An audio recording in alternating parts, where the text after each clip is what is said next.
자, 전반적인 결론을 좀 내고 싶어서 앞에다가 버추얼 프로토타입과 버추얼 디지털 트윈이라는 이름으로 모양을 미리 좀 만들어 놨습니다. 그래서 회로 시뮬레이션을 하실 거고, 전력용 반도체 방열 설계도 하고, 자기 소자 설계도 하고, DC 커플링 설계, 뭐, 여기 있는 내용대로 보통, 고민들을 하십니다. 신뢰성 분석도 하고. 자, 그런 것들을 할 때, 어떤 것이 가장 중요하냐 이렇게 타이틀을 좀 말하게 된다면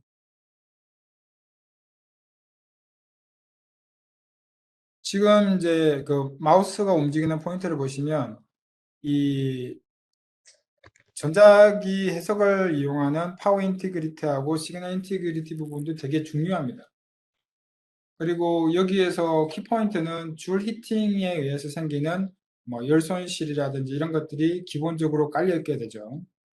그래서 열이 나는 메커니즘에 대해서 여기에 있는 정보하고 결과를 합성을 하게 되면은 이렇게 열선을 만들어서 결과를 확인할 수 있고, 그 다음에 이 열이 얼마나 오랜 시간 번지면서 문제를 일으켰는지 이런 것들을 필드 해석을 할 수 있게 되죠. 또 하나는 이제 이 부품이 오른쪽에 보이시는 얘처럼 뭐 진동, 힘, 그 다음에 뭐 스트레스에 얼마나 강한지를 확인할 수 있는 시뮬레이션을 돌렸을 때 그것이 만약에 충분 조건에 들어오지 못했을 경우에는 원래 충분 조건이 여기 그 밑에 있는 사각형이 충분 조건입니다. 그래서 만약에 여기가 5년이다. 5년에 10% 미만의 수명을 예측을 해야 되는데 수명 예측이 안 되는 경우에 여기 보시는 샥 충격과 진동에 의해서 뭐 충격과 진동이 이렇다. 그럼 종합 점수가 이렇게 빨간색이 되면서 뭐 대충 한 2, 3년 안에 이렇게 고장이 나는 이런 케이스가 예상이 되죠. 그래서 이렇게 이제 예상하는 것들을 라이프 프리딕션, 그래서 수면 예측이라고 부르고 있습니다.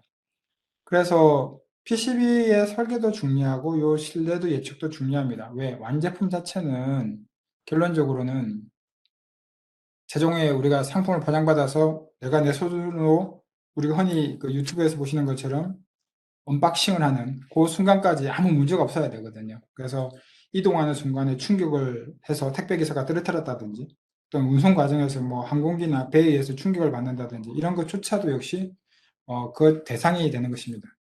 그래서 PCB 설계를 잘하는 것은 물론 당연한 것이고요. 그 이외의 어떤 운송과 충격, 그 다음에 운반, 그 다음에 스토리지, 저장에 의해서 생기는 뭐 속도, 온도, 진동에 대한 그런 케이스들을 우리는 reliability, 신뢰성 또는 신뢰도 분석이라고 하고 있습니다. 그런 것들이 아마 당사자들은 이제 PCB를 하는 당사자들은 PCB만 볼 것이고, 그 다음에 신뢰성 하시는 분들은 신뢰성만 보게 될 겁니다. 그런데 이게 서로 분리되어 있는 조건이 아니다 보니까 요즘에는 물리적 고장이라고 해서 Physical of Failure라고 하는 이름으로 안시비타 51.2에서 다루고 있습니다. 그래서 그런 부분들을 한번 찾아보시면 전체적으로 설계하고 그다음에 신뢰도를 올리는 데 도움이 될 거라고 보여집니다.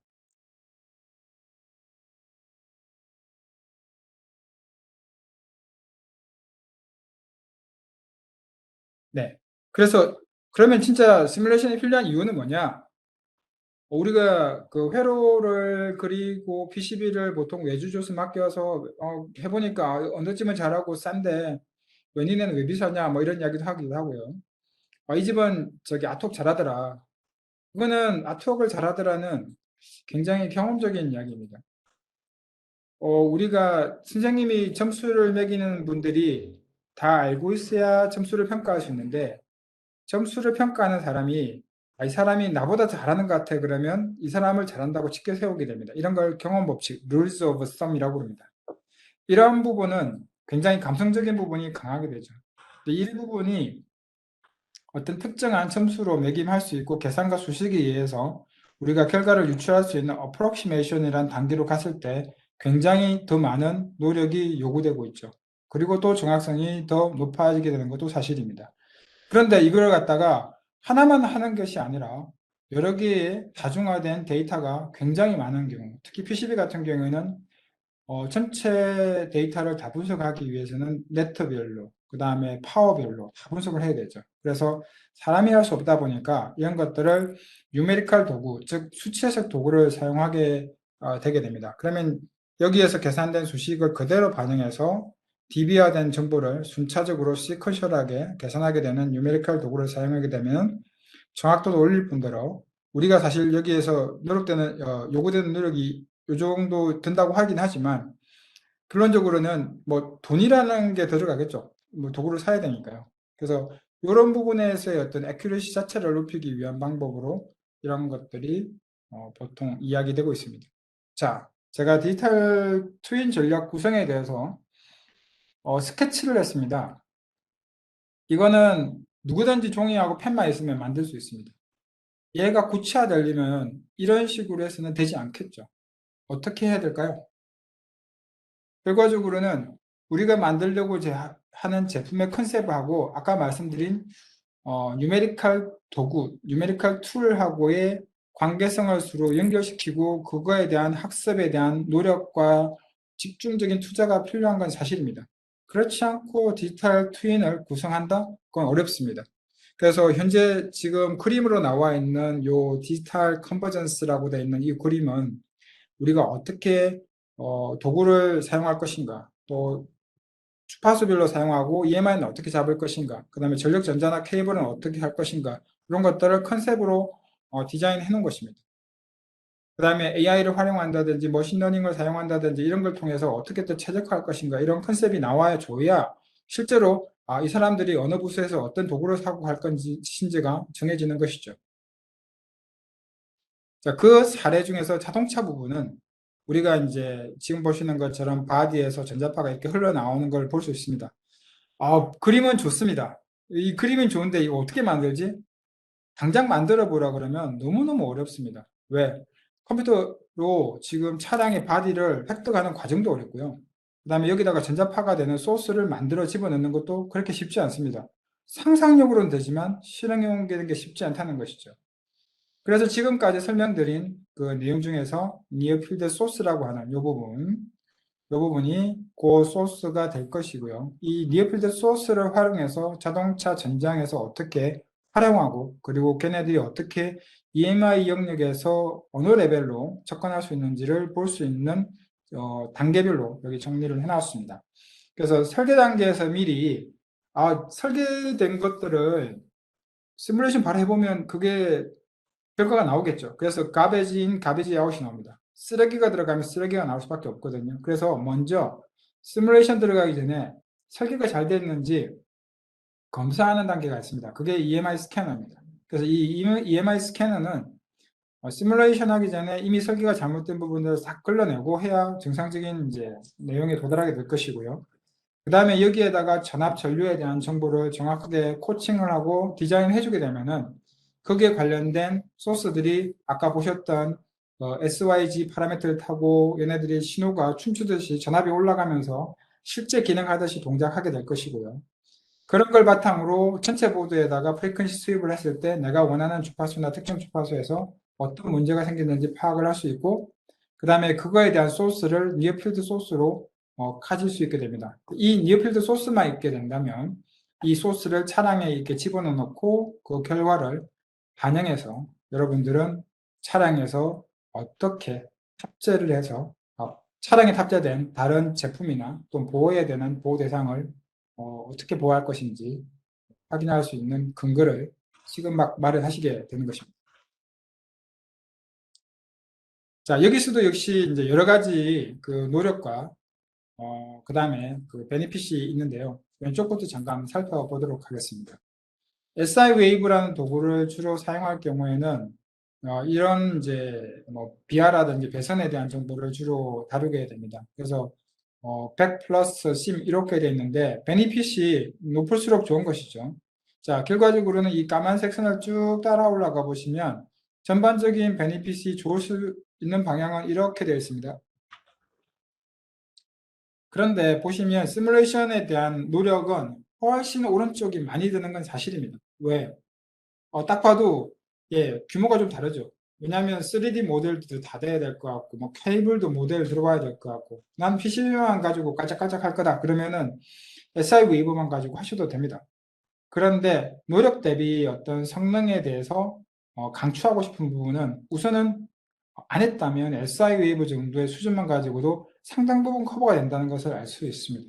그래서 이 니어필드 소스를 찾아내는 것만으로도 한 7, 80% 이상의 어떤 결과물을 얻어낸다고 보실 수 있고요. 그 외에 이제 얘네들이 케이블과 연결된다든지 좀 방사가 일어났다든지 전파적인 부분과 다른 도구나 다른 디바이스하고의 연결 문제에 대해서는 그 우측에 보이는 PCB 플러스 케이블과 풀 HFS 시뮬레이션과 같은 이런 시뮬레이션 에포트를 더 활용하시는 것을 워크플로우로 이렇게 보여드리고 있습니다. 그래서 결과적으로 앞에 보셨던 이 도구에 대한 그림과 이 도구에 대한 그림은 같이 갖고 있는 것을 보실 수 있고요.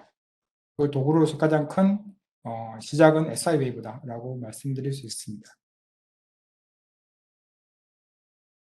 잠깐 이제 우리가 차량용 시뮬레이션은 어떻게 할 것인가, 시뮬레이션이 왜 필요한가에 대해서 한번 가볍게 정리를 해봤고요. 그 다음에 지금부터는 그 EMA3D 케이블이라는 도구를 이용해서 제가 앞에 언급했던 내용을 기반으로 다시 한번 제 리뷰를 통해서 내용을 한번 짚어보도록 하는 시간을 갖도록 하겠습니다.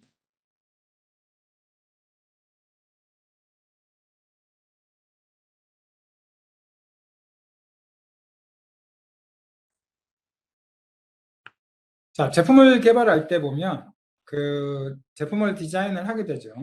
그래서 디자인을 하실 때 보통 EM 시뮬레이션을 먼저 하는 케이스는 굉장히 좀 건전한 케이스입니다. 그 다음에 이제 EM 시뮬레이션 하고 나서 EMC를 줄이기 위해서 뭐 EMC를 저감하기 위한 이런 부착재나 재료 등을 이제 붙이게 되죠. 그래서 이런 것들까지 되는 부분과 그 다음에 프로토타입이 제작이 돼서 이제 각 실험에 들어가려고 하는 이 포인트하고 그 다음에 EMC 테스트로 들어가는 부분과 그 다음 디바이스에 대한 생산이 일어나는 이 부분하고의 관계성에서 가장 큰 이슈는 역시 돈 문제일 겁니다. 그래서 왼쪽에 보이는 파란색 구간과 이 부분은 아무래도 시뮬레이션으로 대책 가능한 부분이죠. 그래서 제작되지 않았기 때문에 비용 관계에서도 훨씬 더 유리할 것이다 라는 것을 아마 아실 겁니다. 눈치채셨겠죠. 자, 오른쪽 구간의 빨간색은 아무래도 만들어졌기 때문에 되돌리기 위해서는 결국에는 재제작이라고 하는 단계를 밟아야 되니까 돈이 좀 들어갈 겁니다. 그래서 돈이 들어가게 되고 그다음에 제작하는 데 들어가는 시간, 비용, 다시 되돌리기 위한 시간, 비용 이런 걸 따지게 되면 굉장히 많은 서로의 그 노력이 더 들어갈 거라고 봅니다. 그래서 그 부분을 커버하기 위한 수단으로 아까 시뮬레이션은 왜 필요한가, 또 시뮬레이션이 가지고 있는 도구의 그 장점을 설명을 드렸는데요. 지난주에도 설명을 드린 이제 세미나에서는 EMA3D 케이블에서 이 부분을 설명을 드렸는데 아마 좀 다른 경험을 가질 거라고 봅니다. 핸드폰에서 보이는 이 니어필드 소스를 가지고 지금처럼 이렇게 내가 원하는 것들을 구체적으로 만져볼 수 있는 도구입니다. EMS 케이블은. 자, 이건 좀 넘어가도록 하겠습니다. 그래서 우리가 그 실제 제품을 만든 것처럼 동작할 수 있는 디지털 버추얼 프로토타입이 만들어지게 되면은 이 버추얼 프로토타입을 이용해서 버추얼 디지털 트윈을 구성할 수가 있겠죠. 지금 화면에 보시는 것처럼 뭐 커런트 프로브를 단다든지 전압 전류가 흘러가는 것들을 제어하는 뭐 값이라든지 내용을 바꿔본다든지 그 다음에 이미 이렇게 EMC 챔버가 있기 때문에 에너지 챔버 안에서 일어나는 것들을 측정만 하는 것이 아니라 내가 변수를 줘서 줄일 수 있는지 이런 것들을 가능하게 하는 것이 아마 시뮬레이션이 되지 않겠나 그렇게 생각하죠. 그래서 이 리스핀에 대한 부분, 즉 재제작을 되돌리기 위한 이 부분에 대한 비용이 증가되는 것들을 오랫동안 많은 사람들이 지적해 왔습니다. 그래서 전통적으로 디자인하고 만들고 테스트하는 데 들어가는 비용이 월등히 많았기 때문에 먼저 EMI하고 EMC를 시뮬레이션으로 프리딕션, 즉 예측하는 과정이 추가되면서 초기에 투자되는 비용이 많은 거에 비하면 전체적인 비용은 줄어든다는 것들을 여기서 예측해 볼 수 있고요. 또 하나는 나는 EMI를 시뮬레이션 해가지고 야 패스되는 걸 확인했어 라고 이렇게 정답을 알고 가는 것과 정답을 모르고 계속 실험을 해서 될 때까지 한번 해보자 라고 했을 때 비용이랑 또 끝나지 않을 그 답답함을 경험해보지 않으신 분들은 아마 모르실 겁니다. 그래서 그 상업적으로 성공하기 위해서는 이런 그 시뮬레이션은 이제는 선택이다. 뭐 이렇게 필수다라고 할 수 있겠습니다. 선택이 아니라 필수다라고 할 수 있겠습니다. 자, 여기에 그 여러 가지 시험이 있습니다. 뭐 ESD 같은 경우에는 IC 61000에 4-24 뭐 이런 식의 그 레귤레이션이 있고요. 그 레귤레이션에 맞춰져서 기본적으로 이런 것들이 실험 규격이 다 만들어져 있습니다. 그래서 여기에 있는 내용은 현재 이 제품에서 시뮬레이션 가능한 부분들이고, 그다음에 여기에 있는 구체적인 그 내용은 지난 그 시뮬레이션 정보를 좀 다시 찾아보시고 활용하시면 좋을 것 같습니다. 그래서 여기서는 이제 구체화된 포인트만 좀 설명을 드리겠습니다. 우리가 PCB를 설계한다고 한다면 여기 우측에 보시는 이런 서버형 컴퓨터를 보시면 이 안에 이제 뭐 CPU가 들었다. 그럼 CPU는 아무래도 뭐 인텔이나 AMD에서 만드니까 걔네들이 잘할 겁니다. 하지만 요 D램을 만드는 곳은 당연히 우리나라 하이닉스나 삼성 같은 곳이 있기 때문에 여기서 잘할 겁니다. 그들도 다 시뮬레이션 합니다. 그러면 여기까지는 좀 안전하다고 봅시다. 그러면은 이 전체를 메이드 시키기 위해서 만드는 업체가 있겠죠. 뭐 델이나 HP라든지 이런 서버 업체들이 있을 겁니다. 그러면 PCB를 전체적인 구성을 하고 파워 서플라이도 사다가 여기다 꽂고 바람을 불어서 풍량을 테스트하고 하는데 이걸로 끝나는 것이 아니라 여기 보시면 케이블이 있으면 케이블. 그동안에는 이 케이블이 어떤 역할을 할지에 대해서 고민은 하고 이럴 것이야 라고 하는 막연한 추측만 하다가 케이블이 점점 내가 시뮬레이션 영역에서 할 수 없었던 부분이었다는 것을 알게 되면서 이 부분이 상당히 중요해지기 시작했습니다. 왜? 케이블은 전기만 전달하는 그런 도통하는 수단이라고 생각했지만 이제는 신호하고 메커니즘을 전달하는 도구로 인식을 바꿨기 때문에 그렇습니다. 그래서 이런 시뮬레이션을 할 수 있는 도구로서의 역할을 여기서 설명을 하고 있는데요. 자세한 내용은 이 뒷부분에서 설명을 이어가도록 하겠습니다. 자, 앞부분에서 설명된 내용은 조금 커버를 하지 않고 넘어가도록 하겠습니다. 지금 이제 보이는 화면은 SI 웨이브를 가지고 시뮬레이션 했을 때 전반적으로 내가 뭐 드릴링을 했을 때 비하에 생기는 노이즈라든지 S 파라미터가 변한다든지 이런 것들을 내가 원하는 대로 시뮬레이션 해볼 수 있기 때문에 결론적으로는 내가 원하는 포인트가 어딘지 찾아낼 수 있습니다. 그래서 SI 웨이브는 PCB 및 패키지 전용 EM 시뮬레이션 소프트웨어이고요. 그다음에 SI 웨이브는 최신 고성능 전자기기에서 일반적으로 사용되는 고속 채널 및 완전한 전력 공급 시스템을 모델링, 시뮬레이션 및 검증하는 데 도움이 되는 기가 막힌 도구입니다. 네, 니어필드하고 파필드 같은 종류의 시뮬레이션도 굳이 HFSS를 하지 않더라도 다 추출이 되고요. 그 다음에 EMC 규정을 만족할 수 있는 성능의 대부분을 SI 웨이브에서 어느 정도 구현이 된다고 보시면 될 것 같습니다. 그래서 우리는 반도체가 있는 패키지, 그 다음에 PCB가 있는 PCB 플랫폼 위에다가 우리는 PCB 패턴을 사용해서 시스템을 구성하게 됩니다. 그래서 구성된 시뮬레이션은 아까 초도에 말씀드린 것처럼 디자인이 잘 됐는지 먼저 확인하는 단계에서 EMI 스캐닝을 한다고 말씀을 드렸었죠. 그래서 디자인 룰을 지켰는가, EMI가 나올 수밖에 없는 상황인가, 이런 것들을 미리 글르지 않으면 아무리 시뮬레이션 해도 안 된다는 결론만 나오지 결과적으로는 그렇지 않습니까? 우리가 그 학생들한테 뭐 과외를 하면서 과외를 하는 그 돈이 들어간 만큼 학생들이 성적이 오르는 건 당연한 건데요. 그냥 핑핑 놀다가 시험 때만 공부하면 이게 되는 성적이 오른다든지 이런 경우는 드물지 않습니까? 자, 그런 경우를 좀 빗대어서 이야기했지만 PCB 아트웍도 마찬가지인 게 아무리 잘하는 사람들도 시간이 쫓기거나 그다음에 공간이 부족하거나 그랬을 경우에는 모든 게 쫓기게 되고 부족하게 됩니다. 그래서 그런 것들을 물리적으로 정확하게 맞는지 안 맞는지 체크하는 체크 시스템이 필요한데 그 체크 시스템이 EMI 스캐너라고 보시면 되겠습니다. 자, 어느 정도 EMI 스캐너에서 걸러졌다 그러면 그걸 가지고 여기에 이제 EMI 익스플로러라든지 크로스톡이나 임피던스를 스캐닝해주는 애널라이즈를 통해서 전반적인 성능의 변화를 이렇게 3D로 모델 데이터를 만들어서 어디가 치우쳤는지 또는 어디가 부족한지 이런 것들을 확인할 수 있고 파워의 밸런스라든지 이런 것들이 정확하게 잘 가고 있는지 내가 요구되고 있는 파워 임피던스 타겟은 맞아졌는지 이런 것들을 확인하는 절차 등을 하나로 통합해 놓은 것이 SI 웨이브라고 보시면 될 것 같습니다.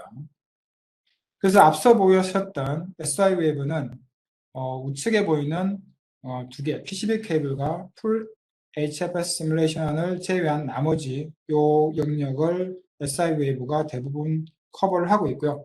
이 SI 웨이브는 PCB 패턴을 배경으로 하다 보니까 PCB의 존재감을 가지고 있는 패턴부를 타겟으로 합니다. 여기서 해석하는 도구는 EM 솔버를 하고 메쉬를 사용하고 있는 방법을 쓰지만 기본적으로 가지고 있는 물성, 스킨 뎁스 이런 것들이 모두 활용이 됩니다. 그래서 앞서서 소개해 드린 것처럼 이 빨간 선을 따라가는 도체를 따라가는 전류 전압은 아까 보셨던 L 특성과 C 특성의 변화에 따라서 결국에는 기생성분이 발생하고 기생성분이 발생하기 때문에 전송선로의 특성이 나빠져서 아까 투수가 공을 던졌다고 말씀드렸잖아요. 바람이 부는 효과가 나타날 거고 그 다음에 공을 친 타자로부터 돌아오는 그 에너지가 얼마나 큰지에 따라서 반사 계수 때문에 전압이 높아지는 그런 형상을 보이게 됩니다. 그런 형상을 보이는 케이스가 오른쪽에 보시는 요 빨갛게 된 구간이고요. 같은 선로에서도 이렇게 파랗게 된 구간은 페이저가 낮게 된 구간입니다. 그래서 이 선로에서의 높고 낮음에 대한 페이저가 여기에 보이시는 I 다이어그램으로 나타나게 될 거고요. 그리고 이런 것들은 제조에 대한 불량, 이런 신뢰도에 대한 문제 이런 것들을 선행해서 해결하는 신뢰도에서 구간에서 미리 손을 좀 쓰시면 좀 더 효과적이라고 볼 수 있습니다. 아닙니다. 써야 됩니다.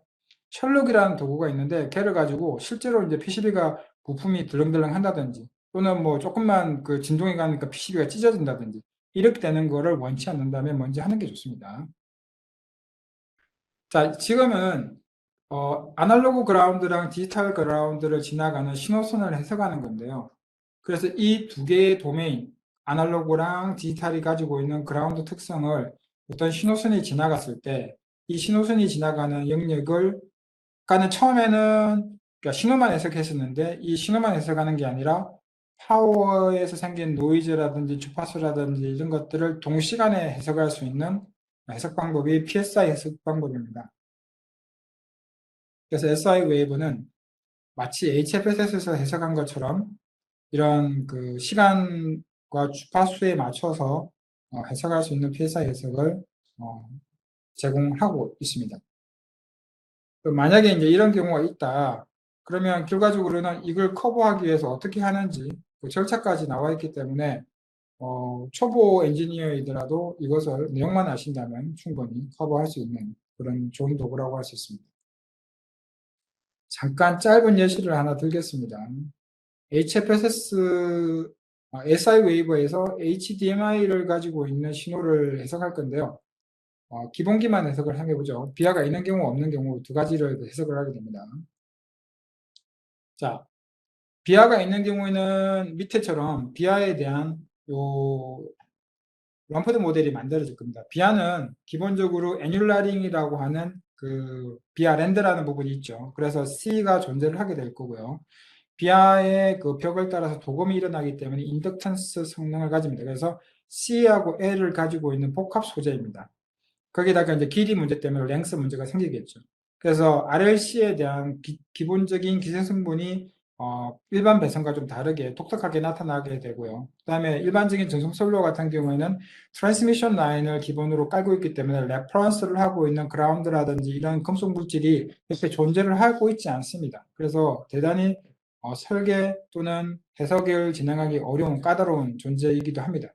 그래서 이런 모델들에 대해서 신호 각각에 들어있는 비하들이 어떻게 기능하는지를 이렇게 시뮬레이션으로 뽑아보게 되면은 이제 위에 있는 케이스랑 아래에 있는 케이스를 확대해서 보시면 이런 식으로 경과를 보실 수 있게 됩니다. 자, 그렇게 만들어진 PCB 샘플 하나를 니어필드 소스를 찾아내서 한번 우리가 자동차 차체에다 한번 넣어 보도록 하겠습니다.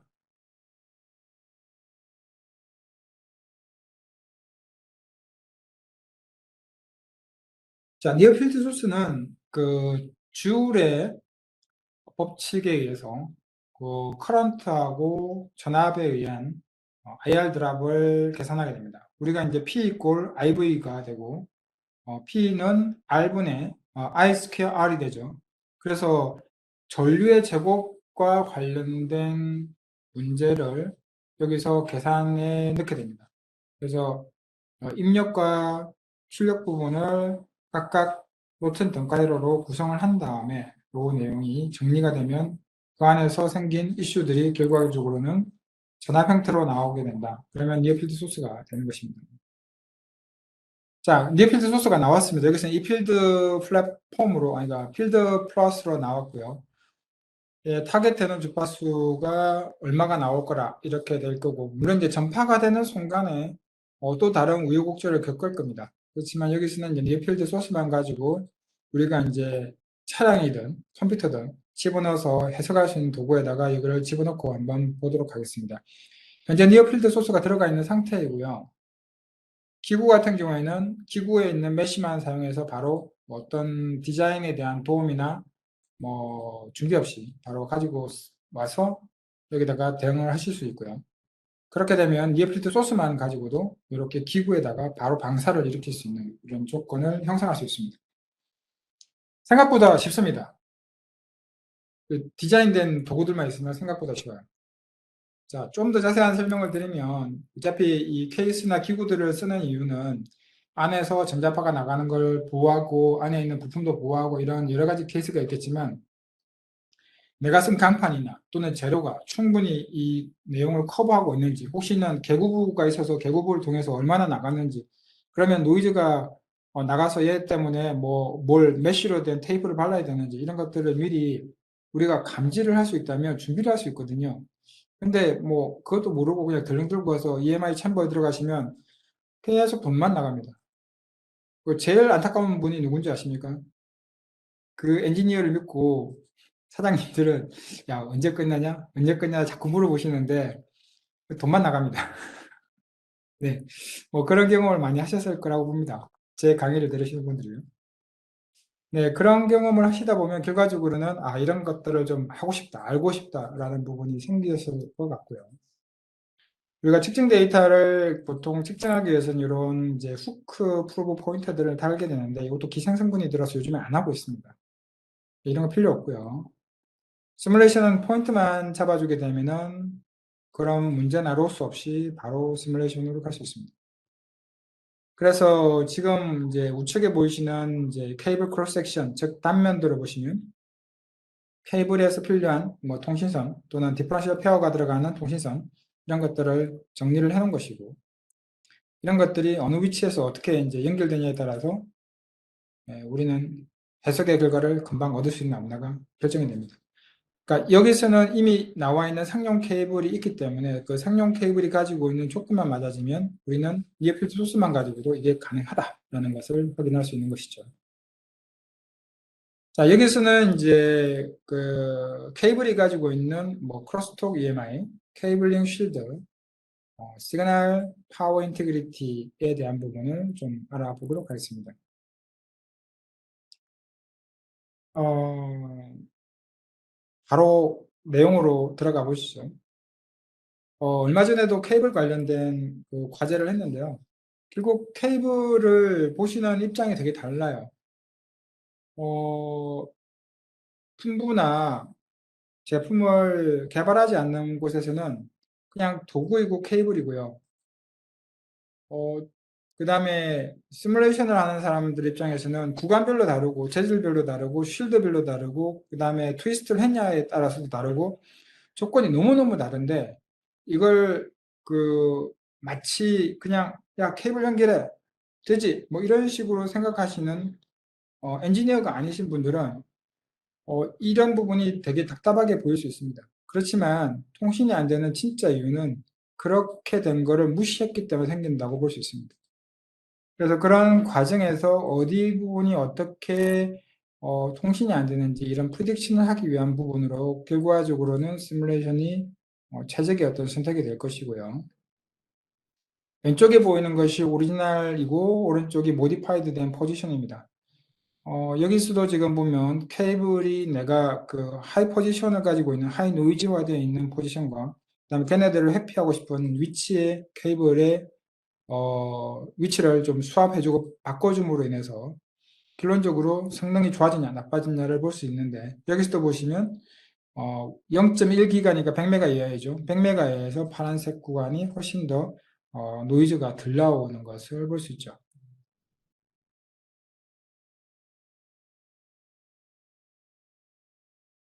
그 다음에 이 도구는 그 기계적인 그 전체 3D를 풀 수 있는 도구이다 보니까 뭐 메쉬도 넣고 그 다음에 FDTD 같은 이제 이런 메소드를 사용하게 됩니다. 그리고 경우에 따라서는 이런 서버거디를 쓸 거고요. 그 다음에 SI 웨이브 필드를 인풋 시키게 되면은 방사가 되는 것들을 확인할 수 있는데 안에서도 되고 또 바깥에서도 입력을 했을 때 지금 바깥에 있는 케이블을 통해서 방사가 되는 그런 포지션도 볼 수 있게 됩니다. 그래서 쉴드에 대한 조건을 보고 싶다. 그러면 현재는 지금 뒷부분에 계구부를 향해서만 되어 있지만 어느 부분에 어떻게 내가 실제 필드를 쏴서 그 영향을 볼 것인가 하는 부분은 EMA3D 케이블이 가장 효율적이고요. 실제로 이제 SI 웨이브에서는 어느 위치에다가 내가 놓겠다라고 정의를 할 수 있지만 이런 식으로 필드 전체를 풀어주는 역할을 못하고 있습니다. 그래서 PCB에서 보시는 니어필드 소스 부분이 있는 저 PCB 구간 안에서 이렇게 이제 전파가 들어오게 되면 어느 부분에서 전파를 induced voltage라고 해서 잘 수신하고 있는지 그 수신된 부분으로 인해서 어떻게 내가 EMS라든지 이런 걸 통해서 뭐 영향을 받는지 이런 것들을 확인하는 것은 SI 웨이브에서 더 수월하게 할 수 있습니다. 어, 자, 두 가지라고 볼 수 있겠습니다. 시스템 측면에서 PCB를 볼 것인가? 그러면 SI 웨이브에서 좀 더 보기가 편하고 컨트롤이 쉽고요. 왜냐하면 완제품으로 이미 만들어진 상태로 갖고 들어왔다. 그럴 때는 EMS3D 케이블에서 그걸 확인하는 것이 좀 더 쉽다고 볼 수 있겠네요.